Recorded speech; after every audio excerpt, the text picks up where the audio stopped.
জামাতের ব্যাপারে জামাতের সাথে হক্কানি উলামায়ে কেরামের যে মতনৈক্য ছিল, সেখান থেকে জামাত এখন পর্যন্ত এক চুল পরিমাণ সরে নেই, এবং হক্কানি উলামায়ে কেরাম তার স্ট্যান্ডের উপরই আছে, সেখান থেকে তারাও সরে নেই। বাকি জামাতের উচিত এই সময়টাকে কাজে লাগিয়ে হক্কানি উলামায়ে কেরামের সাথে যে দূরত্বটা আছে সেটা কমিয়ে হয়। 53 বছর দরকার নেই, আমাকে 10 বছর সুযোগ দাও, শুধু মাত্র 10টা বছর আমরা সুযোগ চাই। যদি 10 বছরে এদেশে দরিদ্র সীমার উপরে মানুষকে অর্থনৈতিক অবস্থায় না নিয়ে যেতে পারি, তাহলে আমাদের বিরুদ্ধে আন্দোলন করার প্রয়োজন নেই, আমরা কোনোদিন আর রাজনীতি করবো না। জামাত ইসলামের সাথে আপনাদের সম্পর্ক, সেখানে আপনাদের অবস্থান কি? একটি খুব জনবহুল জনপ্রিয় একটা প্রশ্ন আছে আপনাদের এবং তাদের সাথে। আপনারা তো আন্দোলন করেছেন, একই অভিযোগ কি তাদের প্রতি আপনাদের আছে? যেটা আপনি বললেন এই মুহূর্তে যে বিএনপির ব্যাপারে, তাদের ব্যাপারে আপনার অভিমত কি?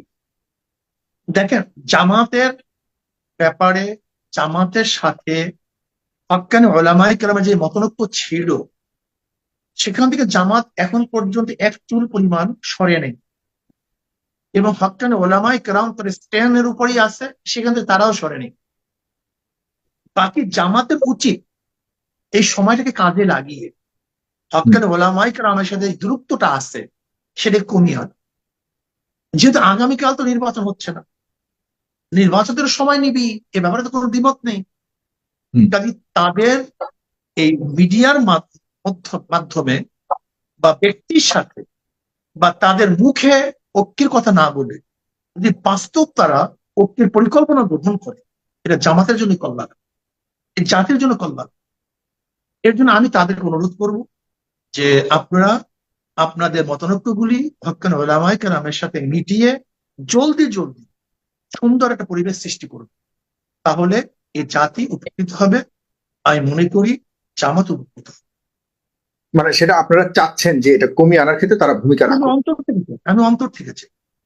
আমি দেখেন, আমি কিন্তু বিভেদ চাই না, আমি কিন্তু আমার অন্য কোন শক্তি আপনাদের মধ্যে আসলে এরকম একটা বিভেদ দূরত্ব তৈরি থাকুক, বিদ্যমান থাকুক, এখানেও ভূমিকা রাখছে, এবং সেই সেই জায়গাতে আপনারা পা দিয়ে এখনো পর্যন্ত নিজেদের মধ্যে একটা ঐক্য তৈরি করতে পারেননি, যেটির কারণে আপনারা এখনো পর্যন্ত ইসলামিক দল অনেক শক্তিশালী হওয়ার সুযোগ থাকলেও আপনারা এখানে ব্যর্থ হচ্ছেন বারবার। এক আর দুই হলো, আমি যদি বসি তাহলে তৃতীয় শক্তি আসবে কিভাবে আমাকে বলুন তো? আপনাকে আমি ডাকি, আপনি আমাকে ডাকেন, আপনি বসেন আমিও বসি, এখানে তৃতীয় শক্তি হস্তক্ষেপ করবে কিভাবে আমাকে বলুন তো? আমাকে বলুন না।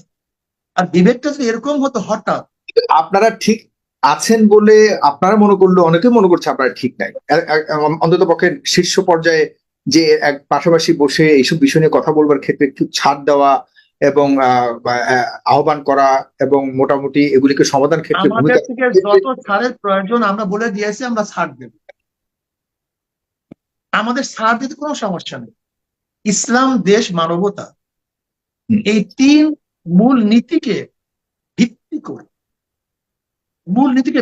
করে যারাই আমাদের সাথে ঐক্য করার জন্য আসে তাদের সাথে আমরা ঐক্য, শুধু ইসলামিক দল নয়, ইসলাম, দেশ, মানবতার কল্যাণের জন্য যারা যেই দল, নির্বাচনী ঐক্য হোক, সমঝোতা হোক, মোর্চা হোক, যেইটাই তারা চায় না কেন, সেখানে আমরা একমত, আমরা দ্বিমত পোষণ করছি না। কিন্তু সমস্যা কি জানেন? আপনাকে একটা সত্য কথা বলুন, যদি চুনকিওকার মুখ পড়ে দড়ি থাকলে ভয় করে। জামাত কিন্তু আজকে ঐক্য, ইসলামী আন্দোলন খুব প্রয়াসী একটা দল। ইসলামী আন্দোলন সূচনাই হয়েছে ঐক্যের মাধ্যমে। অনেকগুলি দলের সমন্বয় ইসলামী আন্দোলন বাংলাদেশ, সেখানে সাইদি সাহেব ছিলেন। তিনি কেন থাকতে পারেন? কেন থাকতে পারেন? এরপরে আসুন, এদেশে ঐক্যের জন্য আইডিয়াল হয়েছিল, আইডিয়াল কেন ভেঙেছে ইতিহাস কিন্তু মানুষ জানে। ইত্তেহাদুল উম্মাহ হয়েছিল, ইত্তেহাদুল উম্মাহ কেন থাকে নাই এদেশে মানুষ কিন্তু জানে। এর জন্য আমি বলবো, আমি সহজ সরল মানুষ ভাই, আমি অত বেশি জ্ঞানী না, আমার জ্ঞান অনেক স্বল্পতা আছে, কিন্তু যারা বেশি জ্ঞানী আমি তাদেরকে বলবো যে বুদ্ধি করে লাভ নেই। এদেশের মানুষ সবাই বুদ্ধিমান, বুদ্ধি কম কাজ বেশি। আমাদের বুদ্ধি বেশি চালু, কিন্তু কাজ কম। যদি বুদ্ধি দিয়ে সবকিছু হয়ে যেত, তাহলে এদেশে আমরা সবকিছু করতে পারি। এত চালাক ভালো, এত বুদ্ধি ভালো, সহজ হই, সরল হই। আমি যুক্তি চালাচালির চেয়ে যুক্তি দিয়ে তো একজন উকিল সে খুনিকেও মুক্তি দিয়ে দেয়, এর জন্য কি সে মুক্তি, সে কি অপরাধী না? একটা যুক্তির দরকার হয় না, মিললে সহজেই মিলা যায়, আর না মিললে সাধারণ যুক্তি দ্বারা করা যায়। আমি কথাটা বুঝাতে পারছি? জি জি জি, আমি একদম খুব স্পষ্ট করে বলেছেন। আমি মনে করি যে আপনি সহজ সরল মানুষ বলেছেন, খুব সহজ সরল ভাবেই প্রত্যেকটা মানুষ এটা বুঝবে, খুবই চমৎকার ভাবে বলেছেন। আমার এখানে একটা খুব কি বলবো, একটা কৌশলী প্রশ্ন আছে আমি যদি বলি। মানে আপনি বলছেন যে যে কোনো কেউ আপনাদের ঐক্যের সাথে মিলিয়ে যদি রাজনীতি করতে চায় আপনারা ওয়েলকাম জানাবেন, কারণ আপনারা আপনাদের ইতিহাসটাই, আপনাদের এই দলের জন্মটাই হয়েছে বিভিন্ন ধরনের যারা আপনাদের ঐক্যে সামিল হয়েছে বা এই দলের আদর্শে সামিল হয়েছে তারা বা কি বলা যায় এটাকে, কোনো একক সংগঠন নয়, বিভিন্ন জনের মতের সাথে আপনারা ইয়ে করে দেওয়া। এখানে আপনি বলেছেন যে কেউ যদি সামনের রাজনীতির ক্ষেত্রে যদি এক ঐকমত পোষণ করে যে কেউ আসতে পারে, রাজনীতি করতে পারবে। তার মানে আপনার গণতান্ত্রিক যে রাজনৈতিক ধারাটা চলমান রয়েছে এই ক্ষেত্রে আপনারাও এই ধারাতে রয়েছেন, এবং যে কেউ যদি বাম ধারা থেকেও আপনাদের সাথে কাজ করতে আসে সেখানেও আপনারা ছাড় দিবেন। ইসলাম দেশ মানবতার ক্ষেত্রে বাম না, শুধু যে কোনো ধর্মের লোক যদি আসে, ইসলামের বাহিনী অন্য ধর্মের লোক আসবে কেন? শান্তি পাওয়ার জন্য, মুক্তি পাওয়ার জন্য। কমিউনিস্ট আসবে কেন? কমিউনিজম কায়েম করার জন্য। আমরা তো সাম্যতা চাই, ইসলাম তো কমিউনিজম, ওদের কমিউনিজম না, আল্লাহ তো অস্বীকার করে কমিউনিজম না। এখানে কমিউনিজম হবে সমস্ত মানুষের অধিকারকে ফিরিয়ে দেওয়ার, এখানে সাম্যতা। আমি কথাটা ক্লিয়ারলি বুঝাতে পারছি তো? জি, মানে কথাটা বুঝাতে পেরেছেন এরকম যে সমতার দৃষ্টিতে যে কেউ যদি আপনাদের সাথে এসে বলে সে যদি বামধারার হয় তাতেও সমস্যা নেই, তবে আপনাদের যে সাম্যের রাজনীতি সেখানে তাদের একটা ইয়ে থাকতে হবে, এই তো কনসেন্ট থাকতে হবে, বা তাদেরও এই আদর্শে কাজ করার একটা ইয়ে থাকতে হবে। মানে প্রত্যেকে আসবে প্রত্যেকের কারণে, যেরকম হিন্দু আসবে শান্তির জন্য, কমিউনিজমরা আসবে মুক্তির জন্য, জনগণের মুক্তির জন্য।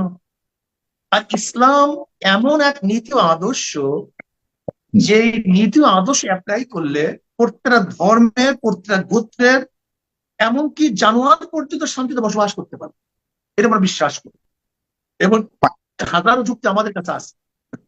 চমৎকার। এখানে সেকুলারিজম, কমিউনিজম, ক্যাপিটালিজম, ডেমোক্রেসি, এই সমস্ত আদর্শ অ্যাপ্লাই করে কোনো ফায়দা নেই।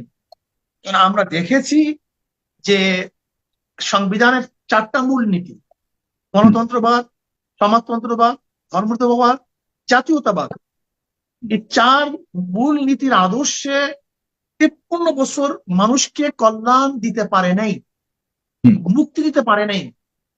সেকুলারিজম, জাতীয়তাবাদ, ধর্মতত্ত্ববাদ, এবার গণতন্ত্রবাদ যদি মানুষকে শান্তি দিতে পারতো, তাহলে দিতে পারলো না কেন?